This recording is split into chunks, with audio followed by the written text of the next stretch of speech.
तुम्हें पता है जब कोई स्त्री सती होती थी तो कितना इंतजाम करना पड़ता था। मसाले लेके पुरोहित चारों तरफ खड़े हो जाते थे, बड़े जोर से बैंड बाजे बजाते थे, क्योंकि जिंदा स्त्री कोई जलेगी, जरा हाथ तो आग में डाल कर देखो तब तुमको पता चल जाएगा। जिंदा कोई अपने हाथ से आग में जाएगा या फेंका जाएगा, उसकी तकलीफ तुम समझो।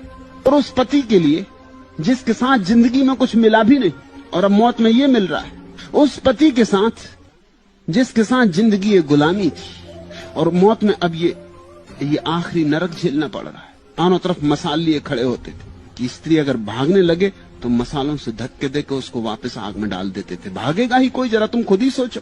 और इतना घी डालते थे चिता में कि धुआं ही धुआं हो जाता था, नहीं तो लोगों को दिखाई पड़ेगा कि स्त्री भाग रही, वो दिखाई भी नहीं पड़नी चाहिए। और स्त्री चीख पुकार करेगी, भयंकर चीख पुकार करेगी। जीवित स्त्री को आग में डाल रहे हो तो बैंड बाजे बजाते थे, नगाड़े पीटते थे ताकि उसकी आवाज न सुनाई पड़े। ये जबरदस्ती सती बनाया जा रहा है। फिर ऐसा आयोजन था कि अगर कोई स्त्री सती न हो तो उसका भयंकर अपमान होता था, वो प्रतिष्ठा से फिर नहीं जी सकती थी, फिर उसकी स्थिति वैश्या से गई बीती थी, फिर उसकी छाया भी पाप थी, छाया में भी अपशगुन था, फिर उसका जीना मौत से ज्यादा बदतर कर देते थे।